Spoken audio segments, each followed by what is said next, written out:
when Thomas Müntzer was installed as the evangelical preacher at the Lutheran church in the small town of Allstedt, nobody could have predicted how things would progress over the next 2 years.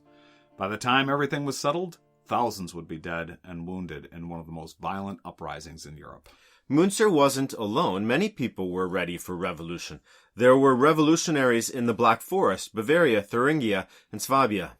There were even nobles who supported the revolutionary cause. Even though he wasn't alone in his appeal for revolution, Müntzer was unique in his mixing of theology with the revolutionary call, a powerfully toxic amalgamation of teachings that he perfected while preaching in Allstedt.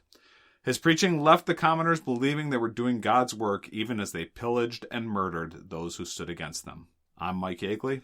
And I'm Evan Gertner, and this is Grace on Tap. Grace on Tap is a podcast dedicated to a discussion on the history and the theology of the Lutheran Reformation, all over a nice cold beer.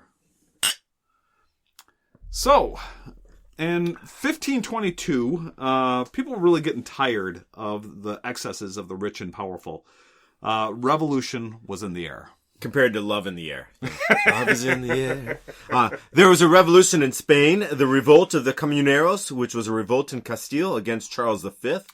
There were characters like Franz von Sickingen, who proclaimed himself to be a sort of military-style Robin Hood, attacking the powerful on the behalf of the weak, but he always somehow made a lot of money in the process. And there's a lot going on at the same time here, so we're going to use this episode to not as much focus on all those, but just look at a biography of Thomas Müntzer in such a way that it would shape his ability to be able to lead so many people towards a disastrous end. Yeah, this is sort of this is sort of a missing link. This is a period of Müntzer's life that really goes into that period in typical Lutheran discussions. You might talk about him in when he's there with Luther in Wittenberg and the Zwickau prophets, and then you have suddenly the peasants revolt. So this is that time period between 1522 and 1524 or 1525. We're talking about. So in episode 30, we talked about Thomas Müntzer and the Zwickau prophets and being run out of Wittenberg with the Prague Manifesto. And the Prague Manifesto. So let's summarize that. The Prague Manifesto, why does it capture the attention so well? As it has an apocalyptic end of the world vision to it, and he's going to be the one that's going to lead the people through this because he trusts the Holy Spirit has been poured into him and that he is the perfection of the first man able to lead the people back to the glory land. He says he can communicate directly with God.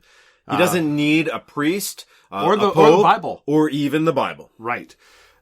He's been given the task, so he has this direct communication with God, and he's been given the task to lead the elect toward a new Pentecost. And his idea of having direct access to God, maybe initially people were hearing that as, well, we all have the scriptures now. No longer do we need the priest or the pope to tell us what the scriptures say. As baptized children of God, we all have the scriptures. So some people were initially kind of drawn into that egalitarian reading of the scriptures that he proposed.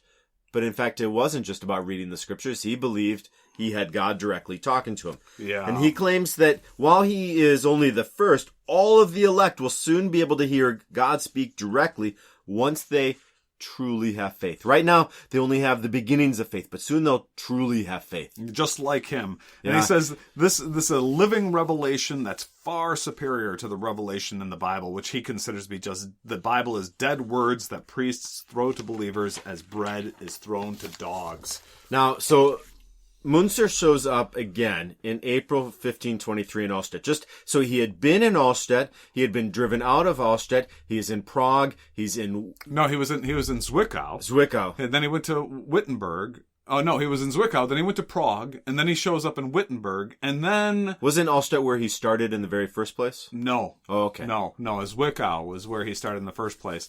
And then after that, he goes to Allstedt. And it's just a small... Right, in 1520 he was the preacher in the town of Zwickau. Okay. Right. And so... See, if you at home are confused, I get confused too.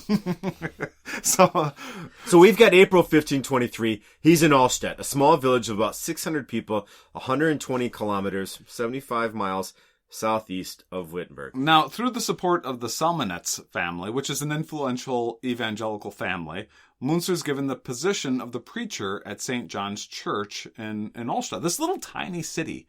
I mean, this is barely a village.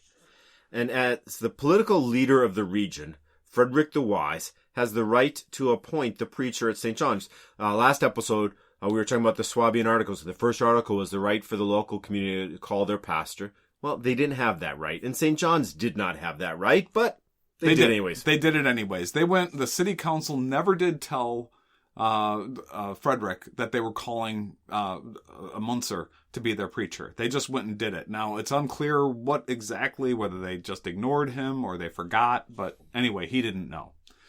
So, almost immediately, Müntzer starts saying Mass in German, which draws huge crowds to the small town. Luther's not doing that yet. No. Müntzer is the first one to have the German Mass in Germany.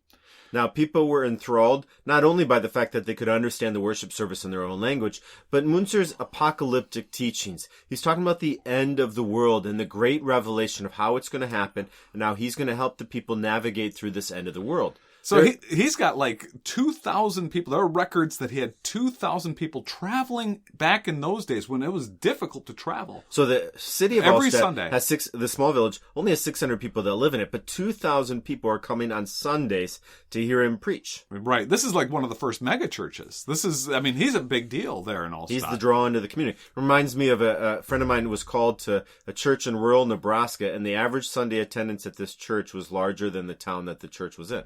Really? Because it drew from the surrounding villages and farm fields so much. Oh, wow. Yeah, so it's basically the same thing. The whole county had just one stoplight. It was just not even a... The whole county? Yeah, it wasn't a red, yellow... It was just a flashing red? Just a flashing red. Wow. That's in the middle of nowhere. But people came to hear the gospel. Well, people in Allstedt weren't coming to hear the gospel. They were coming to hear how to make it through life at the end of the world. And that's what Thomas Müntzer was describing. Right. So, so let's talk about get popular like that, you make some enemies. Right. It's was a big concern for the Catholic Count Ernest von Mansfeld, who was responsible for some responsibility for a nearby area. And this, by the way, Mansfeld is the family that are in charge of the area where Luther grew up in Eisleben. And at his death, the controversy that brought Luther to Eisleben was a dispute among the Mansfeld families. Okay, because Ernest von Mansfeld, he's Catholic, and Mansfeld is not very far from Allstedt. It's a little, it's like the local big city. It's a bigger city that's not too far away, and he's working hard to keep people away from Allstedt, keep people away from going to see. Now, so Müntzer writes to the Count and threatens him, saying, "Don't grab, or the old coat may tear. I will deal with you 1,000 times more drastically than Luther did with the Pope." So when Luther dealt with the Pope, he always worked with words. Müntzer here, there's an undercurrent of violence, and what now he didn't come out and say it, but what we'll see is that what he's talking about is he's willing to use violence where Luther never was. Now, the Catholics weren't the only ones who were concerned with Müntzer and his teachings. Luther asked to have Müntzer sent to Wittenberg to have his teachings examined. And Müntzer refuses because he says he's too busy doing God's work. I can't go to a trial. I'm working. Yeah. Now, in 1523, Müntzer gets married to a former nun, and in 1524, he publishes his first German order of worship so that other preachers could institute these changes in their community. Now, Luther wouldn't publish his first German worship for another 3 years, 1527. So Müntzer is way ahead of the curve here. Yeah, so Luther is kind of leaving some space for the gospel to bring about change in the community and the people asking and desiring for this change, while Müntzer is going to be forward of any change.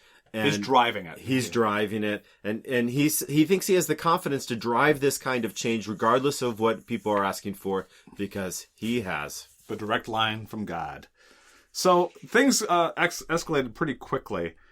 In the spring of 1524, some of Müntzer's followers burned down a small chapel in Mauerbach after he encouraged his flock to take action against the simulated faith of the false church of the ungodly. Quote, false church of the ungodly. He's referencing a Catholic church. So he is bringing physical violence, and this could kind of go back a little bit to Andreas Karlstadt in the fall of 1521 in Wittenberg and in 1522 before Luther comes back from the Wartburg. And Luther challenges those that were bringing about change in Wittenberg by breaking statues and demolishing stained glass, by reminding the people that change in the church is going to come about through the gospel being preached and changing hearts. Well, Müntzer's not waiting for that. He says, let's burn it down. Yeah, burn down the chapel. Because he thinks in this chapel are fake Christians. Right. People who are just pretending to be Christian through their actions, but truly in their hearts, they are just simulating. And he claims that this particular chapel is a quote-unquote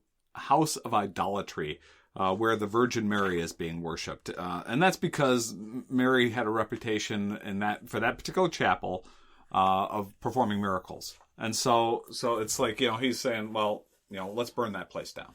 And so the actual burning of the chapel was organized by a Bund of 30 men. So B-U-N-D is a German word that describes an alliance or an association of like-minded people. Think of the word bond, B-O-N-D, the bonds that we hold together.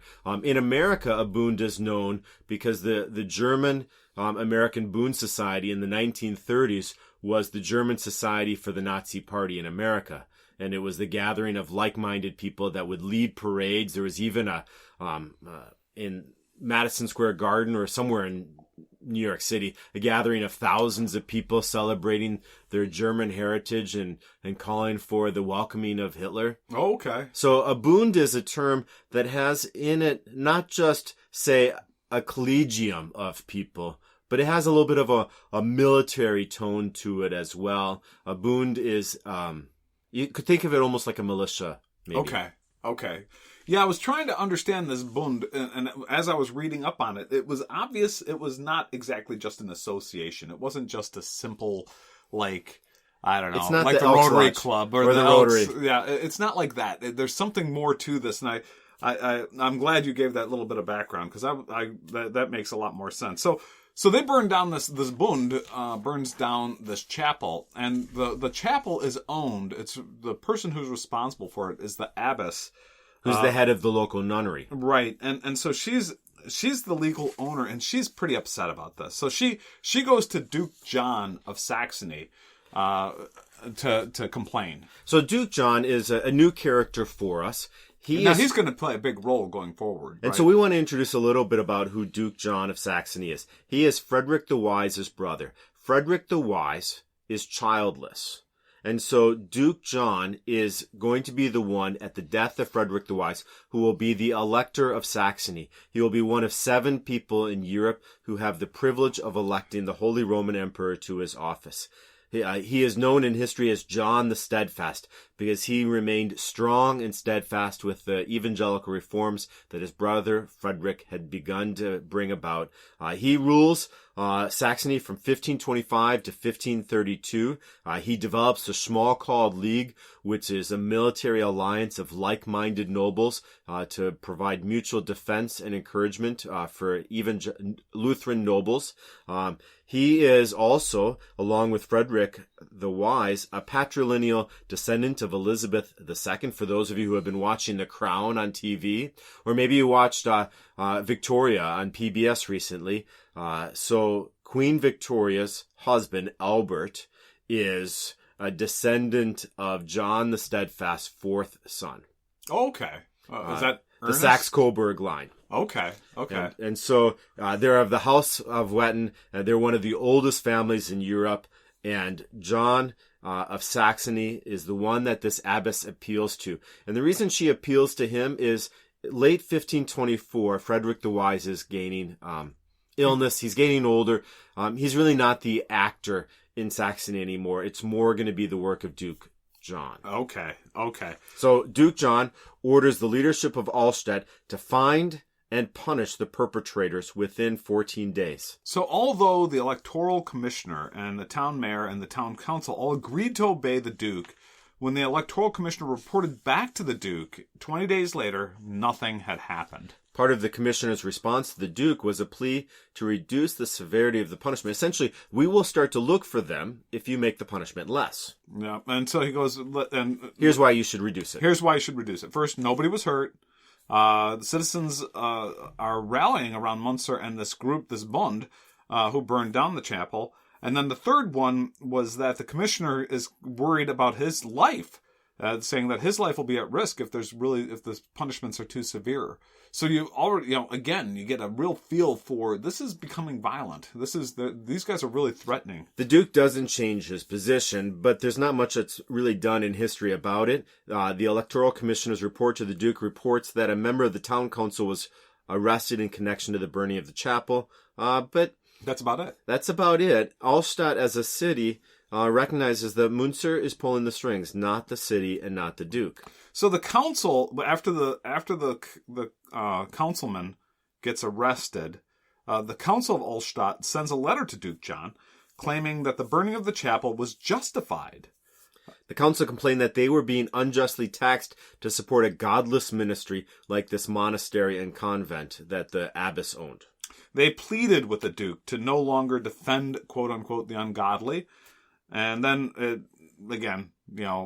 Duke really didn't do anything. They want the Duke essentially to defend only the righteous and leave those who this group would view as unrighteous as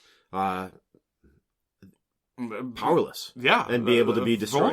Vulnerable. I mean, it's horrible. So now, as much as Duke John is an evangelical leader and he's going to ensure that the Lutheran political position is strong in the Holy Roman Empire, he's not going to abandon his responsibility to all the people in his land, even those who would identify as Catholic. Right. So up until this point, all the discussion is going back and forth between the council and the secular authorities in Allstedt and the Duke. And Luther is essentially just saying, let's have Müntzer come to Wittenberg, and Müntzer saying, no, I'm not going to Wittenberg. And Müntzer sort of staying in the background, and he's got this request from Luther saying, come to Wittenberg, and Müntzer saying, no, I'm busy. And so Luther's staying in the Müntzer's staying in the background. After the arrest of the town councilman and the push for more arrests, the people of Allstedt became angry with the local authorities. They don't become angry with Müntzer, they become angry with the local authorities. But Müntzer, what he does is he starts encouraging the local folks, the local townspeople, to take up arms. So on June 13th, 1524, a large group of armed citizens led by the Boons stood all night in a vigil until the commissioner capitulated and released the town councilman who had been arrested. This is when Frederick the Wise gets involved. So though he is ill and struggling, on June 27th, he ordered the town council to move swiftly against all the offenders. Now, he doesn't do this by arriving in Allstedt. Duke John has been doing all of this. Essentially, he's asking for the authority of his brother's title to now bring about these changes. Yeah, so Elector Frederick also ordered a hearing to determine if the teachings of Müntzer and the other Allstedt preachers was, quote-unquote, of God. Müntzer and his Bund saw the elector's openness to a hearing as a sign that maybe God was on their side. They're going to be given a chance to make their position. Right, and so they expanded the Bund to include followers from from many of the surrounding villages and the countryside, and then they began doing military exercises. So, now the lines get drawn. Yeah. So, well, speaking of lines getting drawn, there's really no good transition. Let's just have our beer break. let's create a line here, and we'll just take a break here for beer. Today's beer is from Frankenmuth Brewery. Last time we had the oldest brewery in Germany. Today we have the oldest microbrewery and Michigan's original craft brewery, offering award-winning ales and lagers since 1862. So in 1862, John Folliers and his cousin William Nost and Martin Hubish, thank you, built and opened the Frankenmuth Brewery just north of Frankenmuth, I guess, where the brewery is today. And since then, the brewery has operated under many names. Cass River Brewery, the Geyer Brothers Brewing Company, but in the 1980s, it settled on the name Frankenmuth Brewery. So they talk about this today. Our gold medal tap room is open, and they talk about all that. But today we're enjoying this Batch 69 American IPA, which is a beer. This is a gold medal award-winning beer that they've produced. Michigan's 2015 World Expo of Beer Competition gold medal winner for the best IPA. Something interesting about Frankenmuth Brewery is in their logo is a dachshund. Frankie has been featured on their beer labels, advertisements, and marketing materials dating back to the 1930s. He's 85 years old. That's old in dog years. It's like 600. And the history of Frankie originated with one of the brewer's early owners, John Geyer. So, right now they're Frankie was his top dog, and so he put him in ads and everything else. And to this day, every time you look at a Frankenmuth brewery, you got this little Datsun there. So last episode, we were talking about the Weihenstephaner brewery being attached to the Technical University in Munich, and being able to use new techniques and new abilities to craft beer. Frankenmuth is also not just sitting on its laurels as the oldest microbrewery in America since 1862. Stephen Buschka joined the brewery in 2014 to support the company's rich German brewing tradition. So he has quite a pedigree here. He worked for, he was head brewmaster for Bell's, which is a great, also when it was back in the Kalamazoo Brewing Company. Patassi Brewing Company, Oso Brewing Company. So he's got quite, like I said, quite a pedigree, especially that Bell's, that's one of the top breweries. You put that in your resume, you get hired someplace else. I think so. It's a darn good. And Unless you know why you left. This is a good beer though. When we talk about these IPAs, and we've talked about this a few times in the past, it's easy to make IPAs that are a little bit harsh, a little bit rough on the flavors, and some folks like that, and I like that to a limited degree, but I don't want to have that every day. These American IPAs, and this one in particular, is just a little bit lighter. So it's a floral aroma, dry hop for a subtle bite, and pleasant notes of citrus and pine. Yeah, so it's I can taste I always have trouble tasting the pine. I never taste pine. I think it's also because you choose the IPA as the second beer sometimes in our recording sessions. I think I do. We typically record two sessions at a time, and for some reason I always end up with the IPA being the second one. We need crackers or something in between. We need to clear our palate. So this is a good beer though. This is another beer that I'm enjoying so much. There we go. Batch 69, American IPA. In the summer of 1524, getting back to the growing unrest that's happening in Germany, the attention in Germany had moved from Luther to Müntzer. Luther had urged the Saxon princes to bring Müntzer to Wittenberg for an examination. He's really still seeing this as a theological issue. Yeah, Müntzer actually sort of ramps up the theological side, and he's starting to publish treatises there in Allstedt. Treatises. And then Allstadt. Luther condemned Müntzer by calling him satanic, since he would not agree to be examined. Remember when Luther was talking about the Zwickau prophets and how to test the spirits.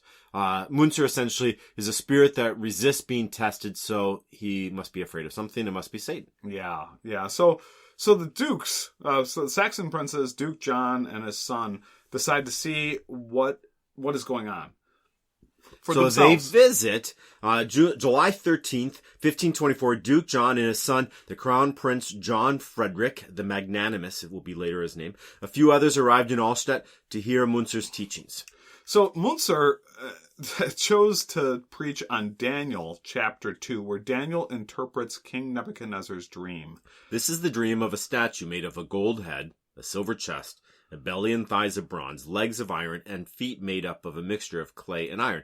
And in apocalyptic writings even today, a lot of people will go back to this writing and try to determine which part of the statue is which society. So, people have looked at, say, the Babylonians and the Persians and the Greeks and the Romans, and that when you have run through from top to bottom and each of these have been shattered, then the end will come. And the thought is you can use the shattering of each of these societies as a measure of timeline towards when the end of the world is arriving. So Müntzer uses this. I don't know if this is something that was done over and over before him, but he's certainly doing it. He's certainly doing it. And so in his sermon, he claims that the era of the Holy Roman Empire, which is this era right there. This is that period that began, and I think we talked about it began with Charlemagne in about 800 AD. When you had the quote-unquote Holy Roman Empire. Voltaire once said it's neither holy nor Roman, but that's what it is. It's the Holy Roman Empire.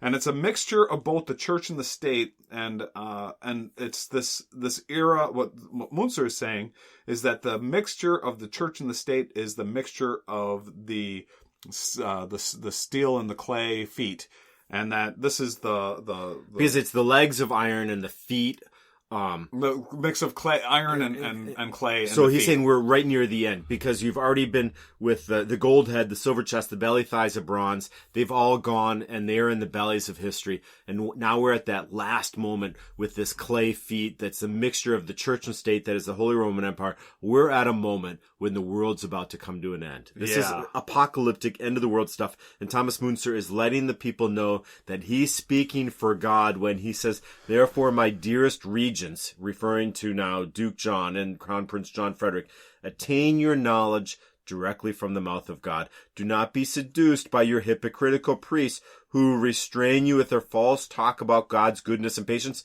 Who is that false priest he's talking about right there? It's Luther. It's Luther.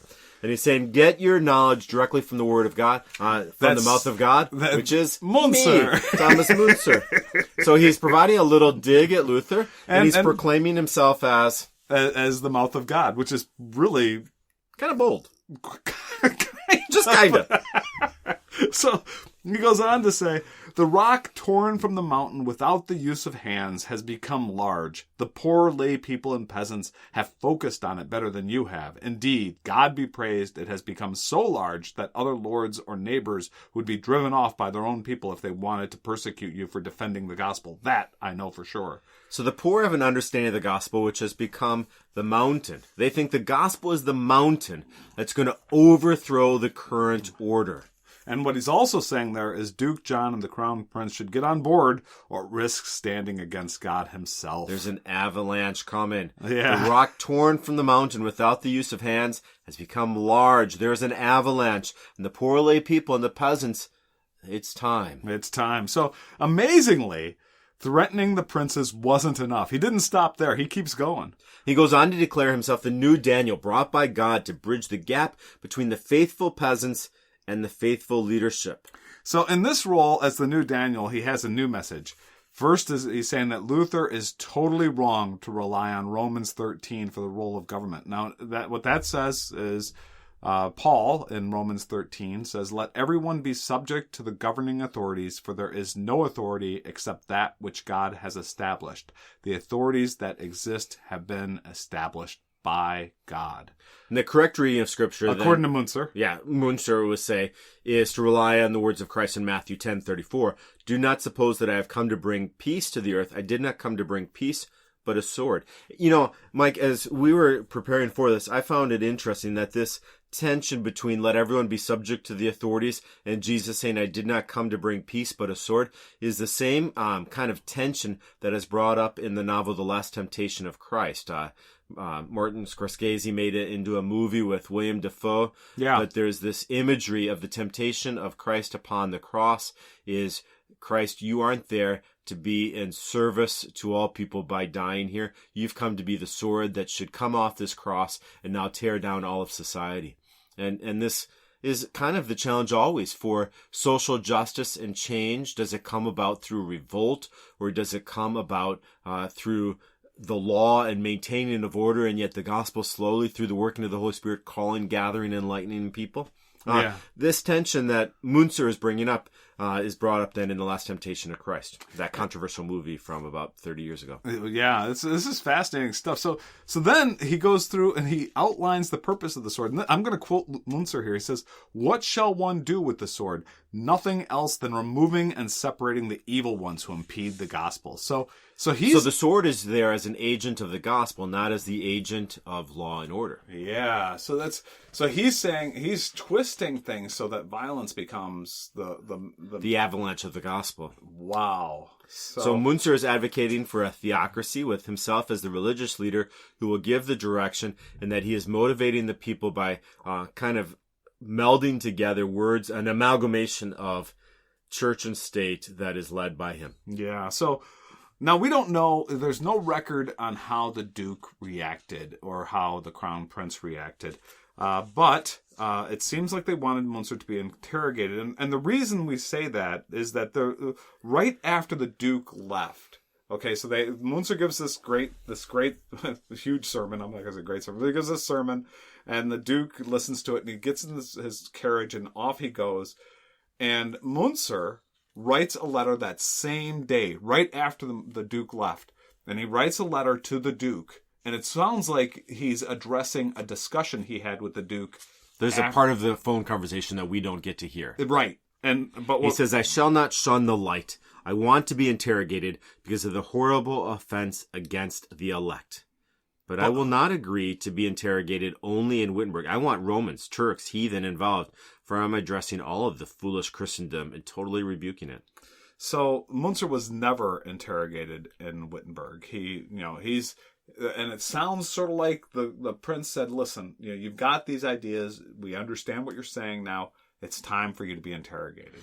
And because Wittenberg is where Luther is at, and Luther and Bugenhagen and the other collegium of the professors at Wittenberg are being used as the lens of authority to say what is good evangelical practice and what is poor evangelical practice. And John the Steadfast is going to essentially, if Luther says you're bad, you're bad. Yeah. But Müntzer not going to let himself be interrogated in Wittenberg. So instead, what ends up happening is the Duke decided to hold a hearing in Weimar. So in Weimar, this is Duke John's main home. Wittenberg is historically the center of Saxony, but Frederick and his brother John and the Crown Prince, they don't really live in Wittenberg. They live in Weimar. Oh, okay. And so there the hearing takes place. And just before the hearing, Luther released Letter to the Princes of Saxony concerning the rebellious spirit. So in this letter, Luther advocates for removing Müntzer and banishing him from the country. And Luther's letter seems to have some influence. Right. So all of what happens is they have this hearing in Weimar, and the city council shows up, and I think... The city council of Allstedt? Yeah, the city council of Allstedt, and along with Müntzer and a bunch of other... They all sort of show up in Allstedt, and everybody sort of says, oh, not me. No. I we were just following Müntzer. Yeah, all of Müntzer's followers portrayed him as seducing them with his oratory so that they're innocent because they were only seduced by his great rhetoric. Yeah. So the Duke follows Luther's guidance and he banishes Müntzer from Saxony. Müntzer didn't wait, though. Within 2 weeks of the hearing, he suddenly leaves Allstedt, leaving his wife and his child behind, and he ended up in Mulhausen, out of Saxony and Thuringia, about 50 miles southwest of Allstedt. So the medieval world hadn't heard the last of Thomas Müntzer. In many ways, his teachings were in line with the spirit of the times. The peasantry, they were excited about the changes that were being brought about by Luther and the Reformation, but they were unwilling to wait for the work of the Spirit. This idea that Müntzer had that the avalanche of the gospel was going to bring about a radical change and that they could speed that change through arming themselves. Yeah, they wanted that change and they want it now. And they're ready to take matters into their own hands. And Thomas Müntzer, with his unique apocalyptic vision, giving that sense of how the world is coming to an end and the peasants could be led through this end of the world and be victorious on the other side of it, and a new creation would come out of it. They would be the elect. They would follow Müntzer as the first Adam back to the Garden of Eden. Yeah. So we're going to get back to Müntzer and his leadership of the peasants as things continue to ramp up into the full-blown peasants' revolt. But first, our next episode, we're going to be getting into Luther's response in this critical period. We've talked a little bit about his admonition to peace. Now things are ramping up, things are getting more violent, and Luther's going to have a response to that. And so we'll be going into that. So that's our next episode. Just real quick, this is an exciting time of seeing evangelical reforms in the church. We had that episode with Chris Mowers as we were looking at the liturgy. We have Luther returning back to the Wartburg for the Invocavit sermons and talking about how the gospel brings about change. And now we've got Duke John, who's in 1525 can become the elector of Saxony and bring about the institutional changes in the society for the Reformation. It's really this idea that someone could write on a page like Luther does could suddenly have this ripple of influence through every level of society, from the lords and the knights to the peasants, to the bishops and the cardinals, to the priests. At every level of society, Luther is bringing about a change that I can't imagine him expected doing this. So, and as you talk about that, one of the things that's just fascinating to me as I'm going through all of this is how these warring factions, or these factions that are they might not be warring, but these adversarial factions continue to this day. how we can look out into our society. And I think we have a particularly, fragmented society today, but, where we look for hope, where we look for answer, how we can cloak our political maneuverings in the gospel, or this question of the Evangelical Party in America and what kind of influence they can do. How Franklin Graham even went around during the election of Trump with a tour bus telling people to vote for their values. There is this kind of, in America, this amazing mixture of civic society and religious society, and the bellicosity of language could lead people to try to think about, how will this gospel change happen? Does it happen through force? Or does it happen through, what does it mean to say, wait for the Holy Spirit? And how do you know where that Holy Spirit's at work? All of this is still going on today. Yeah, these issues that really first exploded onto the scene right after Luther, with the Reformation, when Luther introduced the Reformation in 1517. These issues are continuing to reverberate through today, and it's just a fascinating, and it's good to hear these new perspectives, which Luther, oddly enough, I would say that Luther brings, although his words are 500 years old. To me, it's a new perspective that I haven't thought of before, and it's great to listen to and think about.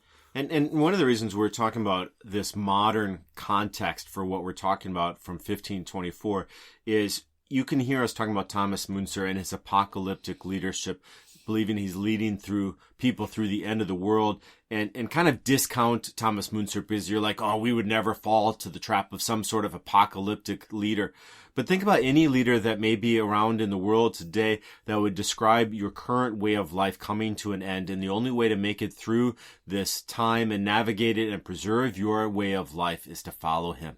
If there's any leader that sort of pops themselves up as some sort of cult of charisma that will help lead the people through the end of or collapse of something, you're hearing echoes of Thomas Müntzer. Yeah, and I would say that another interesting part about all this, is the utopian idea. Yes, the utopian vision. Just on the other side of this battle. Just on the other side of this battle is utopia.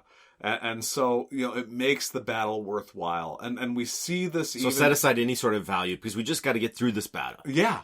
And so we can sort of sense that, and like, it's funny, we mentioned in the lab 2 episodes ago, I think, we talked a little bit about how the communists would point to Thomas Müntzer and say, this is the seeds of communism back in German history. And so you have that same sort of utopian vision, and the communists recognized a brother, an ideological brother within Müntzer, this person who paints a utopia on the other side of the battle. And that is, and we the enemy isn't within, it's without. Let's battle that enemy that's outside of us, defeat him, and then all of us who are the elect will make it through. Or all of us who are the workers will make it through. All of us who are... Or we can put any number of groups that are looking at things that way today, that look at... place themselves as the innocents that are under attack. And we just have to get through this attack. Make people through some sort of violent action see the real danger that they're blind to, make it through that. And maybe it will take some force so people see the true danger that we're in. Yeah, it's sort of interesting. And then you look at that and you look at that in terms of Luther's response to that, which I have never heard. Yeah. I have never heard a modern preacher or a modern leader of the religious movement come out and put things in the way Luther did in his response to Müntzer. Test the spirit. And his admonition, which is, this whole thing is, it's going to be interesting how this all rolls out over the next few episodes. And we're going to find as Luther encourages the nobles to bring it under control. What happens when you unleash the dogs? Yeah. So Let's sign off now. Thanks to Josh. Thanks to St. Paul Lutheran. A recognition of our source materials. James Kittleson, always a great resource, which is Luther the Reformer. We also referenced Scott Hendricks, Martin Luther, the Man and His Vision. And Matthias Reidel has Thomas Müntzer's Prague Manifesto, a case study in the secularization of the apocalypse. And then Eric W. Grish, Thomas Müntzer, A Tragedy of Errors. That was actually a very good resource for this particular episode. You can contact us by email at graceontap.podcast@gmail.com. Or catch us on graceontap-podcast.com. That's our website. That's our website. Or Facebook, Grace on Tap Podcast. That'll find us too. What's going on? And if you're interested in hosting a road trip, let us know. We'll show up at a brewery near you and have a few beer breaks, and then have a theological discussion about Luther and the times and our own times today. Perfect. Okay, well, also appreciate anything you can put onto iTunes. Always good to get the word out. Prost.